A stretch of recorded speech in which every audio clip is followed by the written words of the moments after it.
Buenos días, amigos. Hoy martes 6 de agosto de este año 2019.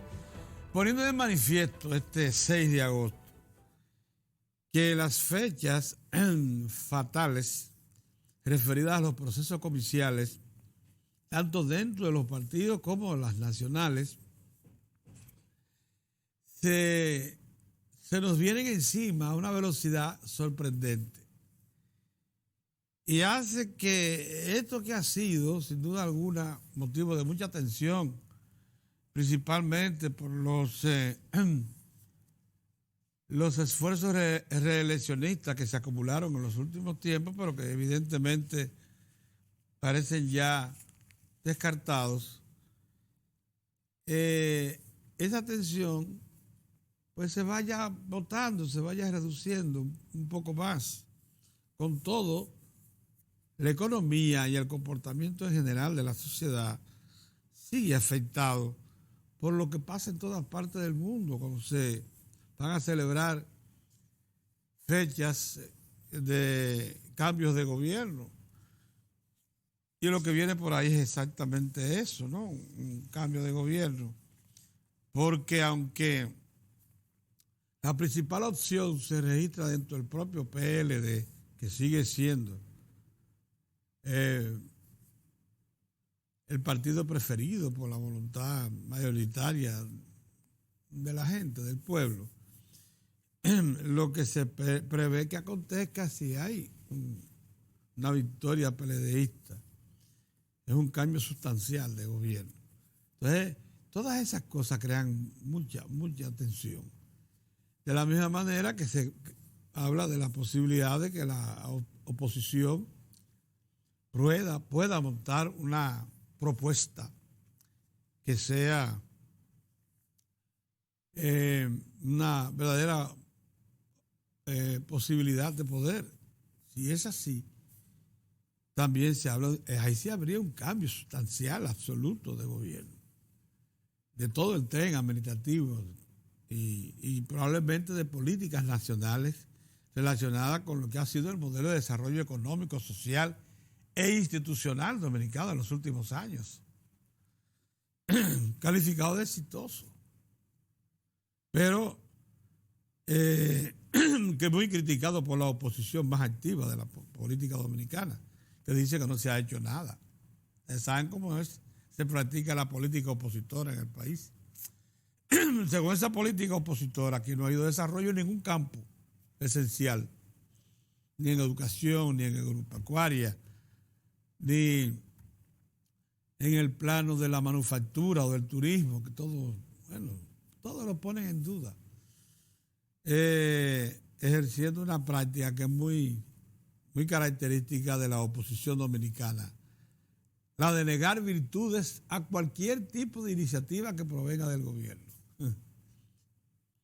Sorprendente. Así ha sobrevivido la oposición dominicana por mucho tiempo. Y ha sido en esta administración, precisamente, cuando la principal opción opositora dentro del PLD que representa el doctor Leonel Fernández ha estado reconociendo que el gobierno es exitoso.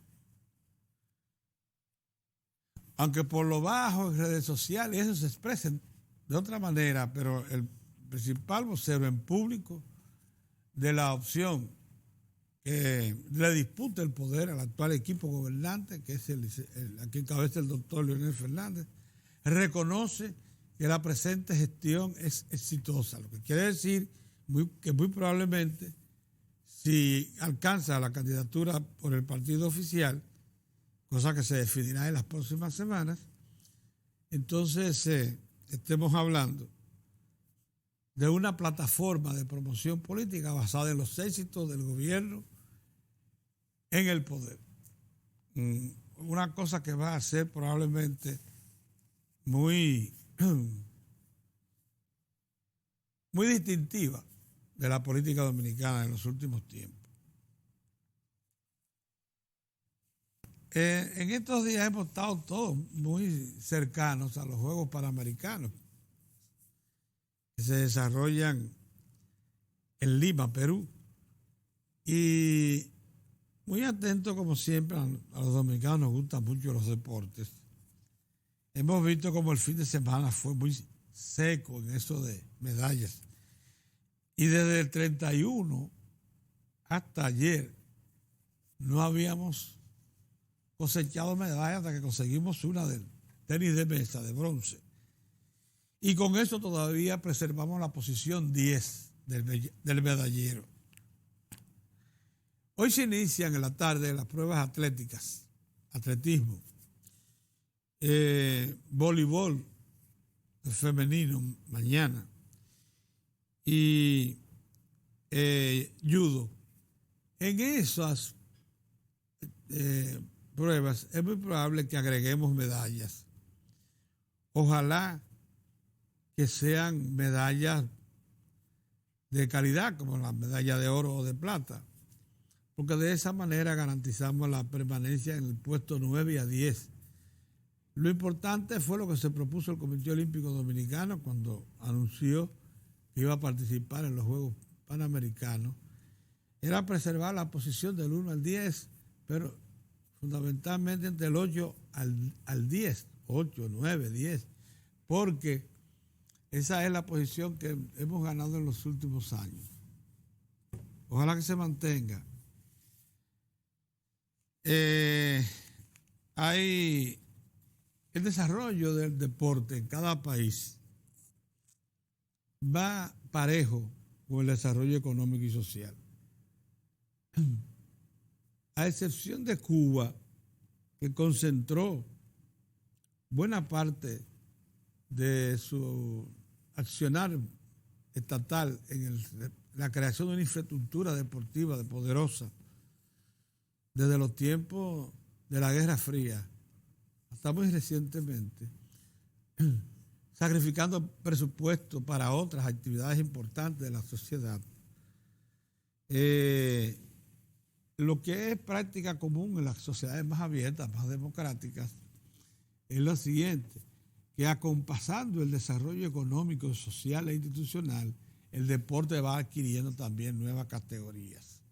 Por eso, es un medidor muy eficiente de la situación en que se encuentra un país, el lugar en que se ocupa en las competiciones deportivas regionales o mundiales. Pero un medidor casi infalible, a excepción, como les digo, de los casos de la antigua Unión Soviética y de la República de Cuba, que se dedicaron a montar una infraestructura deportiva especialmente subsidiada por el Estado, porque allí no se practica el profesionalismo, no se practicaba tampoco en la Unión Soviética antigua, y entonces desarrollaron una generación deportiva de primer orden, de capacidad competitiva mundial, pero a costa de sacrificar muchos otros servicios del Estado. Eso pasó con Alemania Oriental, que después que se vio que era una potencia y entonces se cayó el muro, se vio que estaba en todos los otros planos muy atrasada: manufactura, desarrollo científico, agropecuaria, industria pesada, se quedó atrapada en el tiempo. Y es lo que ha pasado en Cuba. Entonces, por más vuelta que usted le dé. ¿Por qué creen ustedes que la República Popular China, que era también un asistente casi de presencia poco activa en los eventos mundialistas, ha pasado a ser en los últimos tiempos una potencia a tomar en cuenta en cada uno de los deportes? Que bueno, porque se abrió a las prácticas capitalistas, es una mezcla de socialismo con capitalismo, y además porque se ha desarrollado notablemente. Desarrollo económico y social va acompasado a un mayor nivel deportivo en todas las áreas, Eso usted lo puede comprobar perfectamente. Es una potencia la República Popular China en este momento y no lo era antes.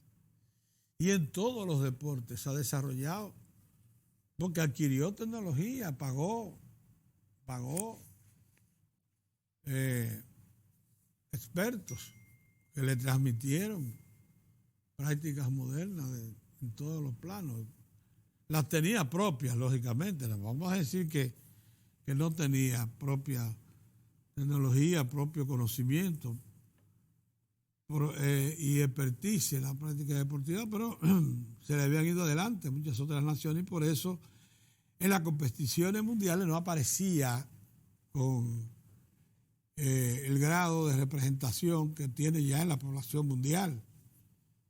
Sin embargo, ha estado en los últimos tiempos, como les digo, dando notaciones de que está recuperando. Es más, China ha desarrollado hasta velocistas que no tenía. Velocistas y muchos otros deportes en los que no hacía mucha, no destacaba. China está prácticamente en todos los deportes y ya está jugando béisbol, para los que llevan anotación. Está introduciendo la zona del béisbol. Está desarrollando buenos basquetbolistas. Voleibolistas ya venía de lejos, pero ya mucho más desarrollados. En general, los deportes por equipo también, todos están bastante equilibrados. Buen fútbol, aunque todavía muy pequeño, pero hay fútbol y se está desarrollando a toda velocidad. Lo que quiero significarles es que el deporte es un medidor eficiente del grado de desarrollo económico, social que se acumula en la sociedad. Por eso es importante que nosotros, que hemos dado paso adelante en el desarrollo económico y social, nos situemos bien entre las primeras 10 de América Latina. Nos situemos ahí y preservemos esa posición para que mostremos músculos y hagamos saber que somos una sociedad en progreso, que se propone firmemente dejar atrás el atraso. Si no es así, entonces, ¿cómo vamos a dar lecciones y cosas de país líder en el campo del turismo? Que es cierto. Hay unas cifras que se publican que parecen estar más cercanas a la realidad. En el periódico Diario Libre acerca de la deuda dominicana, la deuda pública, que si bien se ha incrementado, pero ya no la insuflan tanto como para que aparente que deuda que no corresponde colocar como deuda, por ejemplo, a la del Banco Central,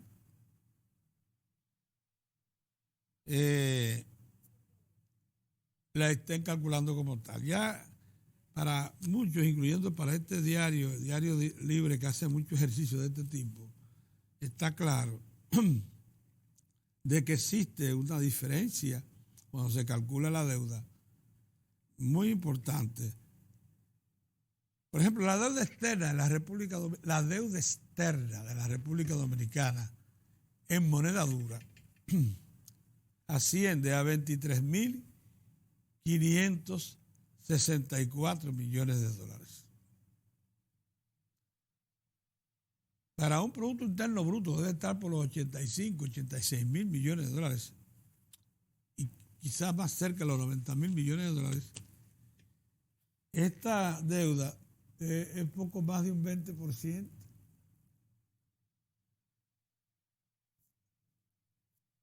$25, quizás. Y no debe ser motivo de alarma como lo quieren expresar muchos, sino también, eso sí, de advertencia de que debemos ponerles un coto, porque dice aquí que se ha incrementado en 5.664 millones de dólares en un año. Bueno, eso hay que observarlo. Pero una de las cosas que debe estar clara cuando se habla de deuda es para qué se toma deuda. Si la deuda se toma para levantar infraestructura que tenga repercusión en el tiempo, entonces es deuda que se repaga, es deuda que agrega valor a la economía. Pero si se utiliza para pagar compromisos de deuda precisamente, entonces es una deuda que no ejerce capacidad reproductiva, que no sea cumplimiento de obligaciones. Dice que para parar la deuda consolidada del primer semestre del 2018 con la de igual periodo de este año, se puede ver que el incremento es aún mayor debido a que pasa de 38.844 millones de dólares a 44.000 millones de dólares, un incremento de 5.664. Esas cifras son ciertas porque son cifras dadas por el Ministerio de Hacienda. Al mes de junio, como les dije, la deuda externa en moneda dura era 23.000 millones, que suma 1.848 millones en un año de incremento. En tanto que al ver el año completo, es decir, de junio de 2018 a junio de 2019, la deuda externa subió 3.051 millones de dólares. Y esa suma, que es a tomar en cuenta, sigue siendo, le insisto, alrededor de un 25% de la deuda total de la República Dominicana, de la deuda del Estado Dominicano.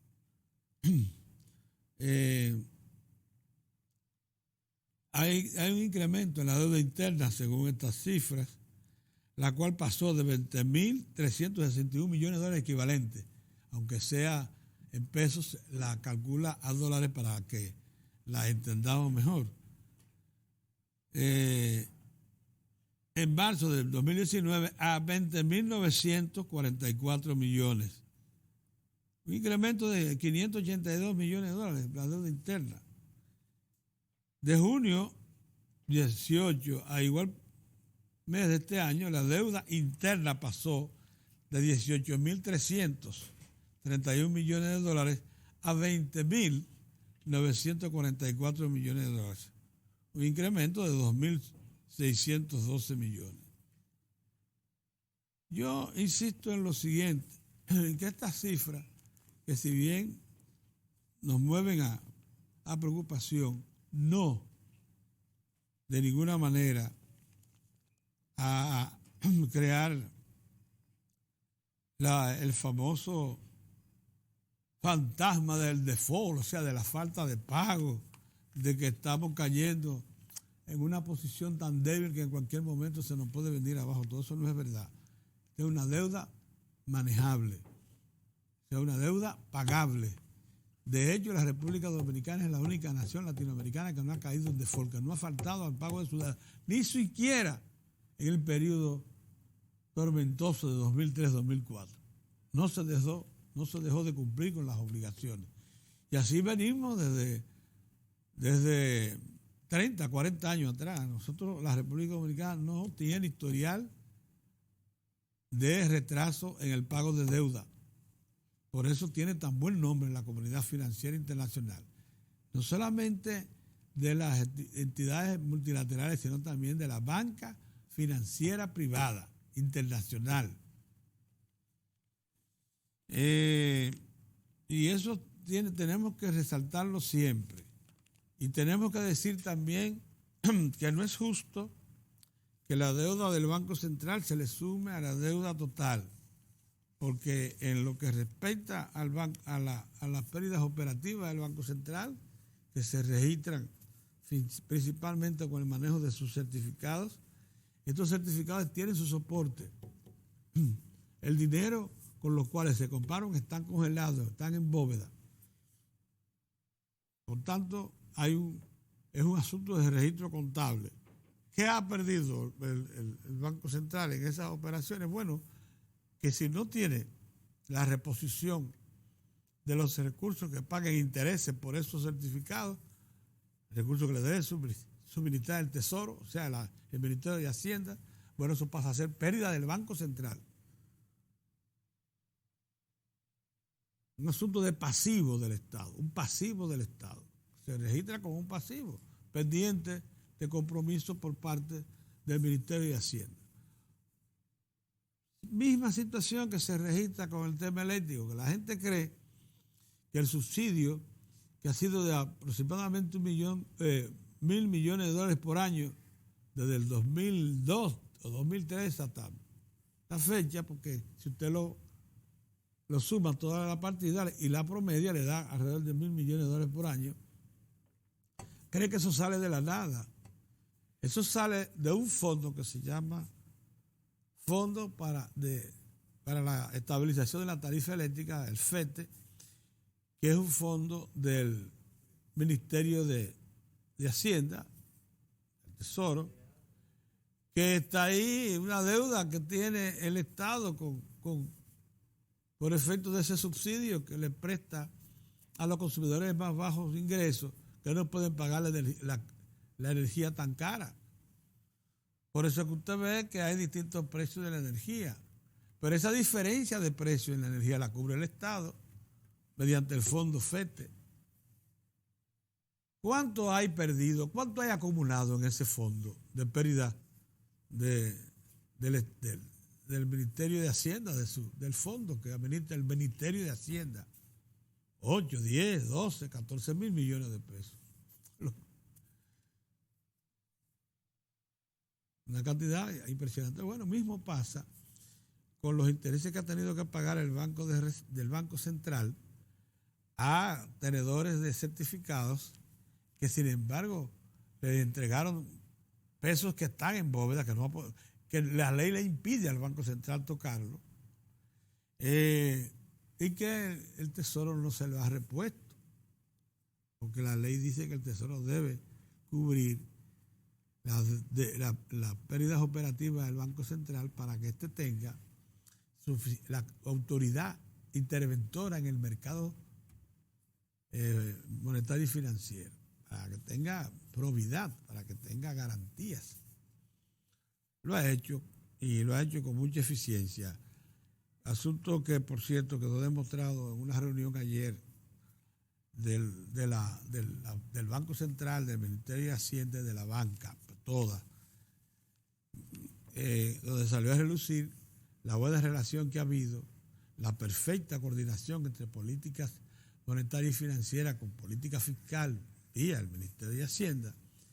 Todo esto ha creado la estabilidad que tenemos hoy. Es inigualable, que ya quisieran muchas otras naciones de América Latina, con una moneda con un precio bastante predecible, con una economía también predecible en varios planos y con enorme capacidad de crédito.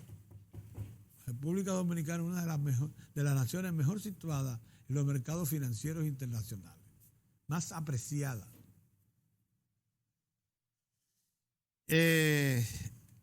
Esto lo queremos decir porque en estos tiempos en que nos aproximamos a consultas electorales es bueno poner las cosas claras, las cosas básicas de la nación.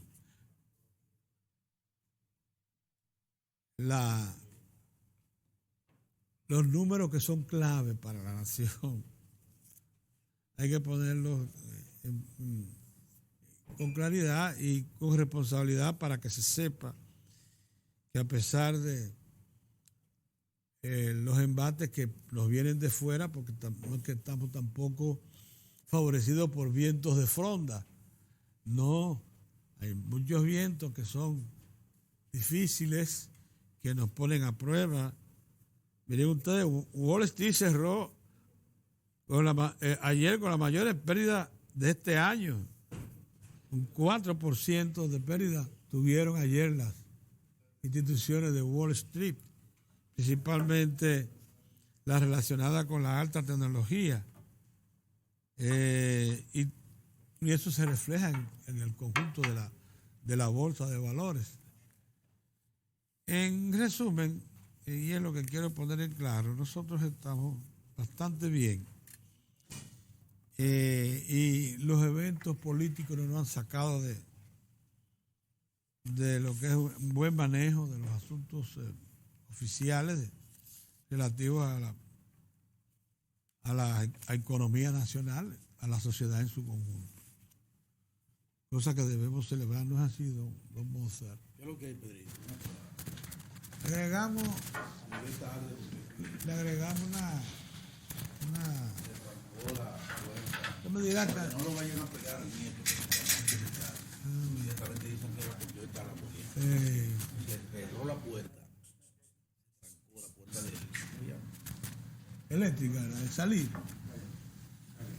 Y entonces eso está pasando. Bueno, de todas maneras, Mozart, lo que estamos resumiendo es ese encuentro que hubo ayer, muy interesante, que puso de manifiesto cómo las políticas monetarias y financieras, lo mismo que fiscales, han estado respondiendo a las necesidades de toda la economía a tiempo, por cierto, con una característica que no tenía la economía hasta que el Banco Central pudo establecer los mecanismos de medición más actualizados, lo que se hace por vía del sistema de cuentas nacionales. El IMAE ha venido a ser una pieza trascendente, de importancia vital para poder hacer lo que está haciendo el Banco Central, adelantándose a los eventos que se ven venir, con acciones económico-financieras que pongan al país en lo que llaman la anticipación, para que no nos cojan de sorpresa los eventos de ese tipo. Buenos días de nuevo, Mozart. Buenos días, saludos. Yo me voy a tomar. Miren, nosotros primero con el tema de la barbería. Saludos amigos, gracias por estar con nosotros. El tema de la barbería, la gente me está preguntando que por qué nosotros no comentamos eso, lo de que pusieron droga en una barbería.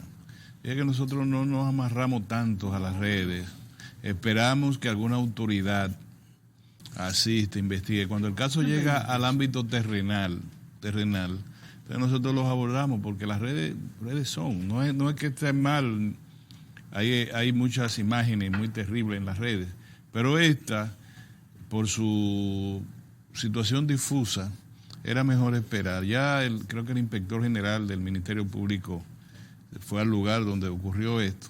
Todavía vamos a esperar un poquito más, si no hay molestia. De todas maneras, sí hay que ponerle atención a eso. Sí hay que ponerle atención, porque eso es una forma muy extraña incluso de causar un daño. Nosotros todos estamos expuestos. Y no vi bien con el presidente de la Dirección General de Control de Drogas, que adelantó juicio. Y que ustedes vieron que se cortó en tal sitio. O habla como técnico o habla como presidente de la DNCD. ¿Es correcto? Sí. Entonces vamos a esperar. Si nosotros no queremos hablar ni como técnico ni como nada, el Ministerio Público tiene una investigación, pues vamos a esperar la investigación, es lo que yo digo. Porque, ¿qué hago? Digo, el hecho es preocupante, el hecho que se denuncia es preocupante, pero vamos a esperar. No nos volvamos locos tampoco, vamos a esperar que investiguen, que determinen qué pasó. Yo sí quiero llamar la atención hoy, a propósito que Moza llegó tarde y está alegando cosas ahí raras, pero está bien, no hay problema. Yo quiero presentar esto que vi hoy en el periódico El Caribe, porque apunta, Pedro, lo que hemos venido señalando por mucho tiempo aquí. Lo estoy abriendo porque lo tenía. Es la página económica, Pedro, ayúdame. ¿Tú no lees el periódico El Caribe? No, que no lo recibí temprano. Qué cosa. Es una sola página, mírala aquí, que trae lo que tú comentaste de la reunión Banco Central, Hacienda y la Superintendencia de Valores, y con los directivos de la Asociación de Bancos. Eso tú lo comentaste, bien. Pero fíjate lo que es una sociedad cuando tiene vocación de avanzar. en los últimos 7 años, el gobierno, digamos que ha invertido o ha sustentado los precios de artículos de primera necesidad, más que por su consumo, también por el hecho de que de proteger a los productores.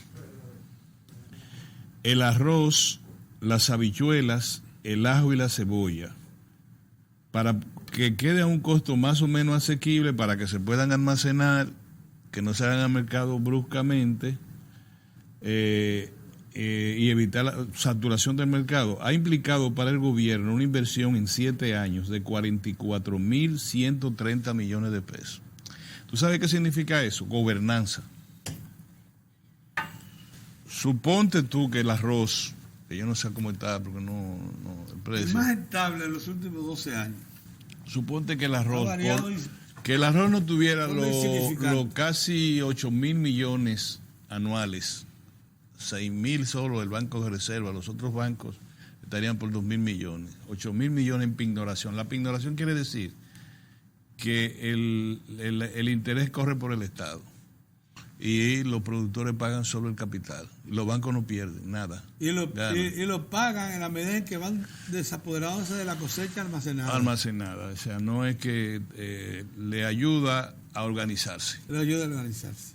Y le ayuda a organizarse y le ahorra millones y centenares de millones de pesos en pago de interés. Así ¿Okay? es. Correcto eso. Okay. Entonces, pero imagínate tú y Mozart que el precio del arroz se dispare como consecuencia de que en un año cualquiera no se pignoró y salió al mercado y cada quien está haciendo lo que puede, almacenando, curando y todo lo demás conforme a sus posibilidades. ¿Cómo tú crees que va a estar la gobernanza del país donde el arroz, que por un periodo muy corto esté a 3 cheles porque saturan el mercado, pero por varios años a consecuencia de eso quiebran los productores y entonces el arroz se dispara 2 o 3 veces su valor? No, el arroz sí, muy barato, va a estar muy barato en un momento determinado. Si se satura, cuando tú no lo puedes almacenar, no le puedes dar un curetaje, no tiene financiamiento, ¿qué tú vas a hacer? Mandarlo al mercado al precio que esté. ¿Es correcto eso? Sí. Entonces, si eso se coloca a un precio 2 veces quizá, ponle vez y media más del que está ahora. Eso es gobernanza, Pedro. Eso es gobernanza. Eso es gobernanza. Eso es lo que cuesta la estabilidad. El ajo, la habichuela y demás está en las mismas condiciones, 44.000 millones de pesos. 44, cebolla, ajo, habichuela. Tienen ese tipo de pignoración. La cebolla se pudre en un 2x3. Sí. No se le almacena adecuadamente. Entonces, todo eso yo lo quiero decirte porque eso es gobernanza, eso es protección a los productores nacionales. Lo otro que te quiero señalar es esto, la incertidumbre por el tema político. Lo que Pavel Contreras, Pavel Isa, escribe hoy en el periódico El Listín Diario. Tú le puedes buscar todos los periquitos y la cosa, pero hay una verdad de apuño que es esta. Fuera de toda duda hay una reducción de la economía mensual, por tanto las expectativas de crecimiento a fin de año se van a estar reducidas. Eso es verdad. Eso no es mentira, es verdad. Dice, la primera de esa verdad es el crecimiento económico mensual. El rumbo que lleva principalmente como resultado de la incertidumbre indica que 2019 cerrará con un crecimiento inferior al esperado. La segunda es el tipo de cambio, que a mí me preocupa, Pedro. No es verdad que el tipo de cambio tiene ningún sobresalto en este momento, pero nosotros debemos ser responsables para decirle a la clase política dominicana, tengan cuidado con seguir con el tema de la incertidumbre, porque este es un país que tiene una de sus vigas de sustento de su economía del lado monetario, muy fuerte del lado monetario, es decir, la economía dominicana podría mantenerse a flote con percances en el lado financiero. Bueno, bajó 1 décima de punto, 5 décimas de punto, no sé, la economía. Pero del lado monetario, ese es el lado diario del desempeño de la economía, el lado del tipo de cambio. Trastorna todas las actividades económicas. y crea un tipo de incertidumbre mental en los agentes económicos, que están nada más pendientes a qué está pasando con el dólar. Esta es una economía que no tiene por qué pasar eso, porque es una economía donde anualmente circulan más de 30.000 millones de dólares y donde el Banco Central ha dispuesto en los últimos años de aproximadamente 7.000 millones de dólares en reservas financieras netas. ¿Es correcto? No es, tú me estás diciendo que no. Ha promediado más o menos. Ha promediado. Sí. Siempre he estado mucho más de 6.000 para no que tú no me veo que me está poniendo la cara. 3 meses y medio de y a veces 4 meses de exportación, de financiamiento de la exportación. O sea que en las arcas del Banco Central hay disponibilidad para financiar hasta 4 meses de importaciones, cuando la costumbre, para decirlo así, en el ámbito financiero es de 3 meses. Sí. ¿Es correcto? Entonces, eso es lo que uno tiene que ver en la primaria del PLD, en la primaria del Partido Revolucionario Moderno y en todo lo que se haga en el ambiente político. Hay una cosa importante que uno tiene que decirle a la gente. Lo que ha hecho la clase política es encarecerla, toda la democracia. La democracia es más cara ahora, Pedro. Las primarias abiertas, ¿cuánto van a costar? Cerca de 6.000 millones de pesos. Las elecciones del año que viene, solo legislativas y congresuales, van a costar una cantidad casi similar. Estamos hablando de 16.000 millones de pesos en los 3 certámenes. Cuando lo que la democracia tenía, esa es la democracia, estamos hablando, el derecho a elegir y ser elegido es la base fundamental de la democracia. El derecho a la vida, obviamente, es el primero, pero estamos hablando de los derechos políticos. Y ese derecho pasó de tener 7 mil millones de pesos así a 16 mil millones de pesos. Entonces, la clase política ha complicado el sistema electoral, ¿o no? ¿Es más fácil ahora? No es más fácil, Pedro. Ahora, a nosotros nos dijeron que en un día todos los partidos iban a ofrecer la posibilidad de que sus respectivos electores, militantes, determinaran los candidatos a puestos de elección popular. Era así. Y que la forma iba a ser distinta conforme los partidos voluntariamente lo pidieran. Una cerrada, semicerrada, semiabierta, por delegación, por qué sé yo cuánto, por asamblea, pero todo en un mismo día. Resulta que el día cuando hemos, qué sé yo cuánto de octubre. 10 de octubre. 10 de octubre, cuando están las elecciones primarias, sí. Solo el Partido de la Liberación Dominicana y el Partido Revolucionario Moderno, ¿el cuánto es? El 2 de octubre. El 2 de octubre. Solo los 2 partidos mayoritarios, uno con una primaria cerrada, es decir, con su propio listado de militantes, y el otro con una abierta completa, es decir, donde vote todo el mundo, son los que van a presentarse ese día. Los otros le tienen miedo a la democracia que encarecen. Le tienen miedo, porque no es, no, mira, que yo voy a obtener solo un 2% de los votos que se den ahí. Pero es que usted no tiene que ocultar lo que todo el mundo ve. Los partidos pequeños son partidos pequeños. Al contrario, debieron ir a elecciones abiertas para que su militancia se vinculara con la gente, y como los evangélicos, uno a uno, y hasta llegar a tener una matrícula mayor. No van a ser partidos mayoritarios de un día para otro. No, que por asamblea. Pero el partido que va junto con el PLD ese mismo día, de 32 puestos de elección popular para el Senado, reservaron 29.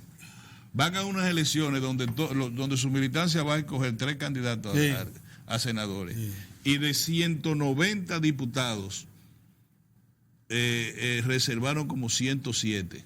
Es decir, la gente va, por decir que va a caminar, a elegir unas cuantas cosas. Y así mismo reservaron la mayoría de los puestos a alcaldes y demás. Entonces, los partidos han encarecido la democracia. La han hecho más difícil de ejercer, la democracia política me refiero. Y para colmo, también nos quieren tomar de tonto con decir que hay unas elecciones cuando no son elecciones tales. Porque si la dirección de un partido tiene el derecho de reservarse 29 puestos y le deja a su membresía y militancia 3 puestos, en el caso de los senadores, eso es una elección, eso es democracia. Yo quiero saber si eso es democracia. No, porque así garantizamos que a los compañeros sean los votos. A veces se llaman a elecciones Entonces, si es así, No, pero si es así, que no nos llamen a unas elecciones que cuestan casi 8.000 millones de pesos, 7.000 millones de pesos, para no gastar ese dinero en eso. Hagan lo que les dé la gana, presenten su candidato, no lo pongan de mojiganga. Habla de la calidad la calidad del voto, porque lo han hecho más difuso. La ley de partido termina por los propios legisladores decir que se equivocaron, Pedro, en todos los aspectos fundamentales de esa ley. La ley electoral es difusa. Cuando terminan de hacer la ley electoral, le dice la Junta Central Electoral, bueno, con esta ley necesitamos 16.000 millones de pesos. ¡Ay, ustedes están locos! ¿Dónde van a aparecer tantos cuartos? Bueno, pues ustedes, ¿quiénes fue que pusieron eso? Ustedes, los legisladores. Ahora busquen el dinero también. Y han puesto incluso a la economía, como lo ha dicho el ministro de Hacienda, en apuro, porque hay que buscar 16.000 millones donde no hay. O sea, nosotros queremos aparentar que somos los Estados Unidos, como tú lo acabas de decir calladitamente ahí, que en Europa se hacen elecciones cada vez que están. Eso es un sistema distinto y tienen financiamiento para ese sistema. Tienen financiamiento para la democracia que ellos se han dado. Como en los Estados Unidos hay un tipo de democracia que tienen el sistema de votos, de que después que tú votas, tu voto en sí está supeditado a que los votos de las grandes comunidades, un colegio electoral grande. Yo digo que la democracia cuesta, Oriol. Cuesta la democracia, es verdad, pero tú tienes que poner la democracia, cuesta para que nosotros tengamos más calidad nuestro derecho a elegir y ser elegidos, no para que nos vuelvan locos, Pedro. O sea, tú no vayas a un bar a beber para que nos den pitrichi y después nos digan, mira, son 10,000 pesos la cuenta para ti. Ven acá, pero yo no bebí whisky. Eso nos están poniendo a gastar mucho y no hemos bebido nada. ¿Qué es lo que estamos bebiendo, Pedro? ¿Qué es lo que estamos bebiendo? ¿Cuáles partidos, que no sea el PLD, lo tengo que decir, y no lo digo por comentarios sesgados, pero la verdad que el único que va a ir a Troche Machete es el PLD. Sí. Va para la calle, va para la calle todo el mundo. Sí. Ahora dime, el Partido Revolucionario Moderno, con todo respeto, no estoy tampoco negándole su derecho a hacer lo que le dé la gana. ¿A quiénes van a escoger, Pedro? En Santiago yo vi un candidato, un médico. Yo soy el candidato a senador. Y yo creo que a mí es que me van a asignar la senaduría porque se la reservó el partido en Santiago. O sea, no se puede hacer campaña porque el partido se reservó. Es decir, a quien diga la dirección del partido cuando se reúna, ese es el que va. Ese es el que va.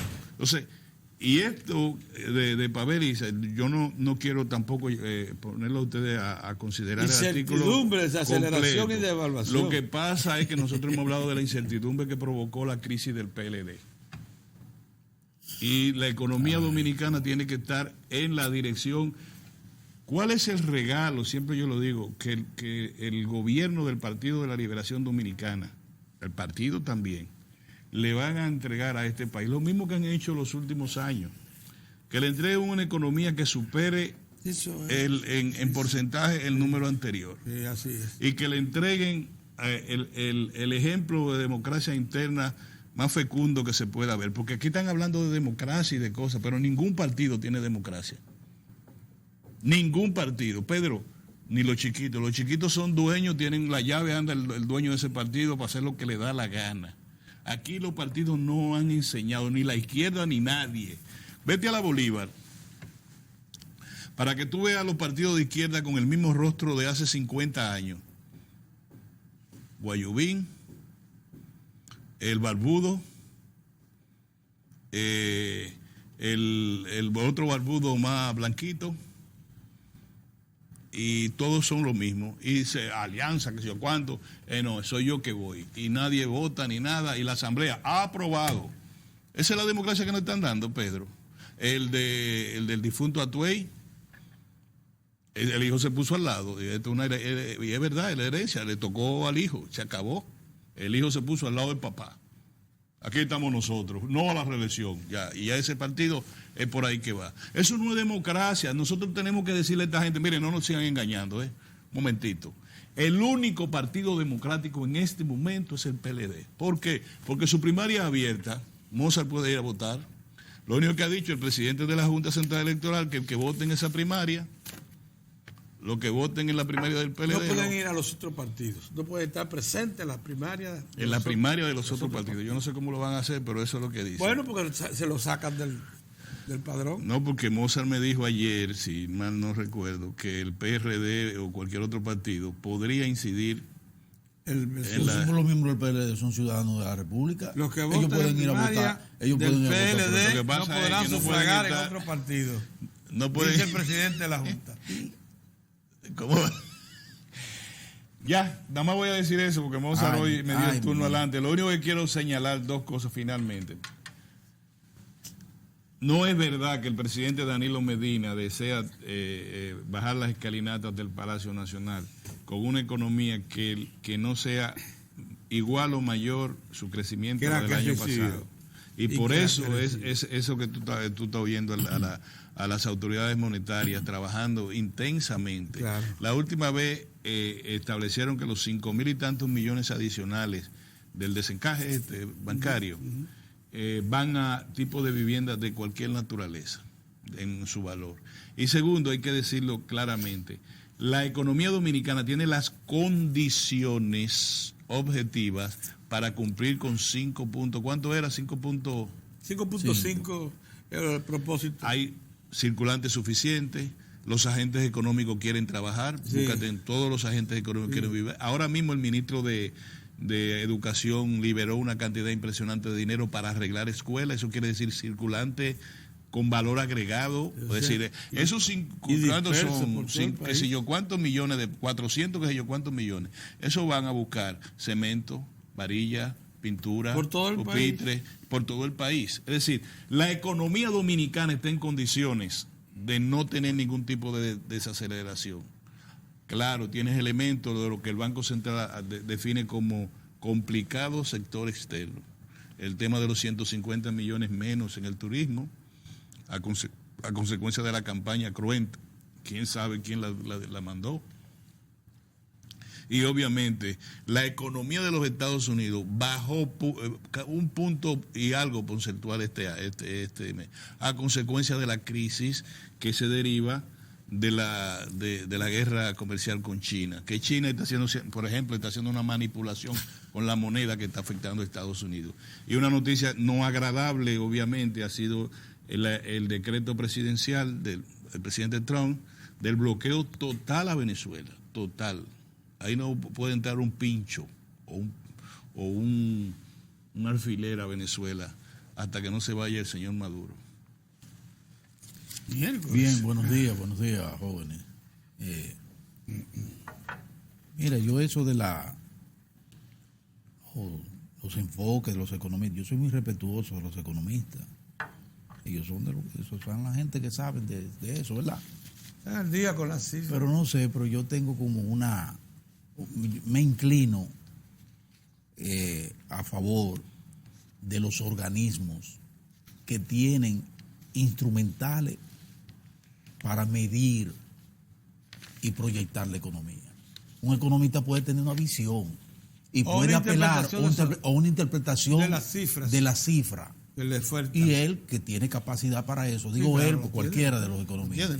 Bueno, ellos hacen sus proyecciones. Mientras tanto, yo, que soy un lego, simplemente me acojo a lo que dicen los organismos que, insisto, tienen los instrumentales y lo aplican en el ejercicio de verificar cuál ha sido el comportamiento de la o las economías. Y en ese sentido yo me acojo a lo dicho por el Banco Central de la República Dominicana, que aplicando sus instrumentales que él y solo él tiene en el país, el Banco Central, ha dicho que la economía se encamina a un crecimiento de 5,5%.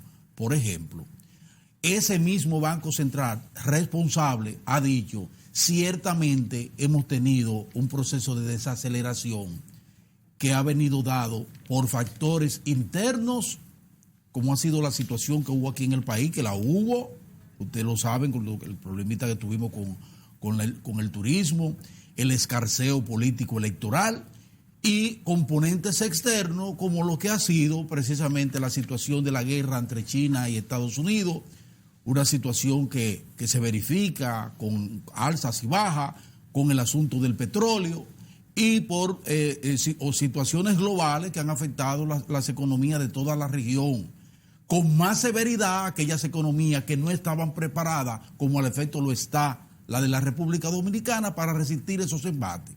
Por eso ustedes ven que todos los organismos internacionales apuntan en la dirección de la desaceleración y en algunas situaciones la recesión que afecta a determinadas economías, como la que afecta a Brasil, por ejemplo, para poner un ejemplo, y el desplome que ha tenido Argentina, y el decrecimiento de México, la situación de México en forma sustancial que ha bajado. Pero de la misma manera, esos organismos, entonces, esos mismos organismos internacionales todos dicen, bueno, la más sólida entre todas esas es la de la República Dominicana. Sí. Y esos organismos coinciden con el Banco Central y ellos tienen instrumentales para eso, para decir, esa economía proyecta un crecimiento de un 5%, 5.5%, como lo acaba de establecer reciente, la semana pasada, la Comisión Económica para América Latina, la CEPAL. En eso que yo creo. Primero, porque esos organismos internacionales no tienen intereses de orden sectorial en ningún país del mundo. No lo tienen aquí. ¿Qué interés pueden tener en la administración del presidente Danilo Medina, o en la administración o en el partido tal o cual, la CEPAL, o el Banco Mundial, o el Fondo Monetario Internacional, o el Banco Interamericano de Desarrollo? Y todos esos organismos han resaltado el desempeño de la economía, y todavía en medio de esta crisis actual, que es una crisis global, insisto en eso, resaltan el comportamiento eficiente de las autoridades monetarias y financieras y del gobierno del presidente Danilo Medina para mantener el crecimiento de economía con estabilidad. En eso que yo creo, Pedrito. ¿Entiendes?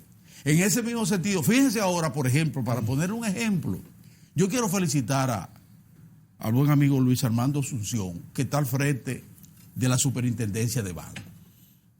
En 2 años, la República Dominicana ha sido reconocida por la Sociedad Europea para la Investigación de la Calidad, un organismo muy importante y respetable que evalúa el comportamiento del sistema, de los sistemas financieros internacionales, para ver si la supervisión, si se está acatando la supervisión, que tiene una normativa internacional para que las cosas se hagan como deben hacerse. Y si tienen los instrumentos. Ustedes saben, la República Dominicana, 2 años, ahí volvió a recibir ahora ese premio, la República Dominicana, en la mano del buen amigo Luis Armando Asunción, de la Superintendencia de Banco, destacando precisamente que la República Dominicana una vez más demuestra que está aplicando en forma absoluta y eficiente todas las normas establecidas en materia de supervisión. Eso lo dice, insisto, la Sociedad Europea para la Investigación de la Calidad. En esas son de las cosas que yo creo. Porque ¿qué tiene ese organismo? ¿Qué interés tiene en resaltar precisamente eso? Pero eso que ustedes están viendo, ese reconocimiento a Luis Armando, a la administración de Luis Armando ahí, sí. al gobierno de la República Dominicana y a sus autoridades. Eso se verifica ¿dónde? En el mismo desempeño que ha tenido el sector financiero dominicano. Un desempeño ejemplar, Pedrito, que se ha cogido, que se ha incorporado y que ha asumido la responsabilidad en la aplicación de todos esos sistemas, que ha preparado a personal para que entiendan que ya la República Dominicana cambió, que aquí hay niveles de supervisión estricta, normas establecidas, acogiéndonos a organismos internacionales. Entonces yo quiero resaltar ese tipo de cosas en este momento. Por eso un abrazo desde aquí, insisto, a las autoridades del Banco Central y a las autoridades de la Superintendencia de Banco.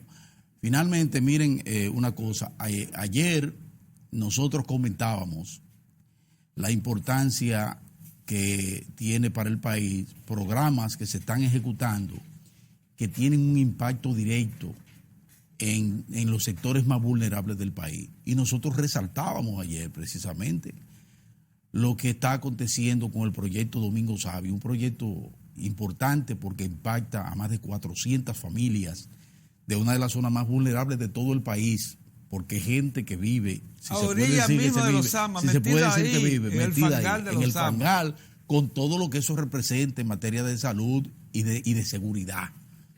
Y entonces yo decía, lo bien que ha aplicado la gente que está al frente de la unidad, que es la que está al frente de la Barquita y zonas aledañas, el trabajo que ha hecho esa gente.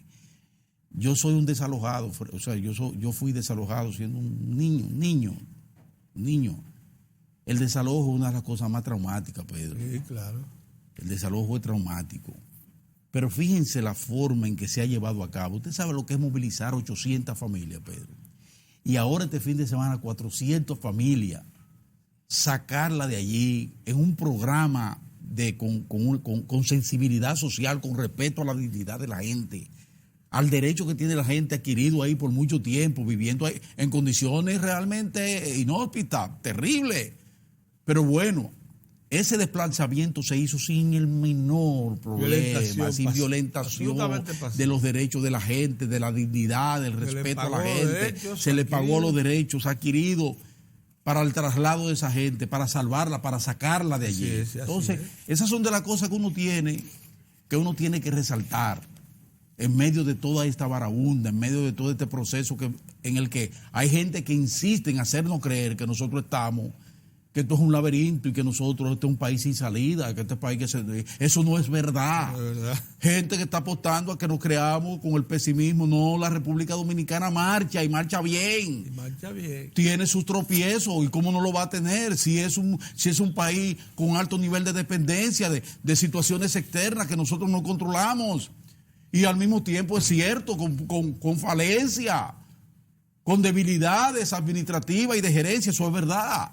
Pero aún así, si lo colocamos en la balanza, este es un país envidiable, Pedrito, porque cada vez que yo miro lo que acontece en toda América Latina, en toda América Latina, y veo los problemas políticos, la inestabilidad social, el crack económico en muchos, la desaceleración de la economía que llega ya a la recesión en economía que fue como esa de Brasil, que fue la octava economía del mundo, Pedro, creciendo que no llega a un 1% el crecimiento. 0.8. La economía que fue el paradigma de lo que es la movilidad social, sacar a más de 40 millones de gente de la pobreza y ver en forma súbita cómo se devuelven a la pobreza. Es una economía completamente... El problema de Venezuela, el desplome de Venezuela, una economía petrolera, Pedrito. Lo que pasa en Argentina. Y si usted sigue Perú, Nicaragua, búsquenlo y vayan a ver. Entonces no me van a decir a mí, ningún economista me va a convencer a mí de que nosotros transitamos hacia el desplome. Eso no es verdad. Eso no es verdad. Y pienso que las autoridades han actuado con mucha previsión frente a esos factores externos. Sí. Y por eso, precisamente, porque hemos actuado así, porque hemos tomado medidas puntuales en el momento que debemos tomarlas, es que nosotros nos hemos preservado a pesar de esos factores terribles externos, como esa guerra comercial, como esas declaraciones en ocasiones que mueven mercado. Cuando un presidente de los Estados Unidos habla, no importa que la calidad que usted le pueda dar, no, es el presidente de los Estados Unidos. Y la bolsa de valores se perdieron 500 millones de dólares ayer. Es lo que digo. En Nueva York. Y cuando el petróleo se mueve, pues nos tenemos que mover nosotros también. Entonces no traten de llevarle a la gente angustia, porque aquí siempre se ha hablado, aquí tiene mucha gente que lo tiene ahí a punta de labio, desde siempre, decir que colapsó. Esa es la palabrita mágica. El sistema educativo colapsó. El sistema de salud colapsó. La economía colapsó. El modelo colapsó. Lo que ha colapsado, Pedro, son los proyectos políticos de mucha gente, incluyendo economistas que están en proyectos políticos no son los tuyos. Eso sí ha colapsado. Eso ha sido frustratorio. Entonces, a la gente que mire a su alrededor a ver si es verdad que este país camina o no camina. Eso era lo que quería decir, Pedro. Mira, nuestro invitado de hoy, que es un invitado de lujo, bueno, pero es un invitado también de Diario de Cuatro, viene con frecuencia. Félix Jiménez, Felucho, por cierto, economista. Sí. Es el presidente de la Refinería Dominicana de Petróleo y también miembro del Comité Político del Partido de la Liberación Dominicana, la principal fuerza política del país, independientemente de cualquier cosa. Así que hoy vamos a conversar. En un momento, Don Orión tuvo que irse. Sí. Muy temprano, tiene tareas hoy. Y tiene, suponemos que viene en camino. Pero no va a tener tiempo de hacer No, pues se va a integrar a la entrevista. Eso sí llega. Sí llega. Pero entonces aquí, dentro de un momento, entonces estamos en pantalla con Félix Jiménez, Felucho. Muy bien.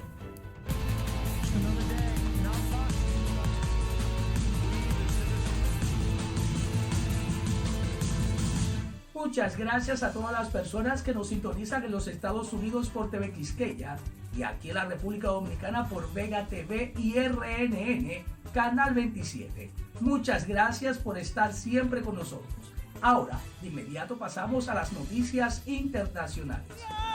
Hong Kong se acerca cada vez más a un abismo de consecuencias desconocidas. La policía ha utilizado gases lacrimógenos contra los manifestantes durante una jornada de huelga general. Las protestas han alcanzado diferentes distritos, en los cuales se han seguido registrando enfrentamientos con la policía. El transporte público ha tenido graves interrupciones y los activistas han bloqueado trenes y autobuses. Los atascos han dificultado el acceso al corazón financiero de la antigua colonia británica. La primera ministra Carrie Lam, respaldada por Pekín, ha advertido de que los opositores están llevando a la región a una situación muy peligrosa. La caída del turismo y la baja tasa de ocupación hotelera están dañando la economía. La ola de indignación comenzó por un proyecto de ley que hubiera permitido solicitudes de extradición a Pekín. A su vez, la actual coyuntura está suponiendo el mayor desafío regional para el presidente chino Xi Jinping desde su llegada al poder en 2012.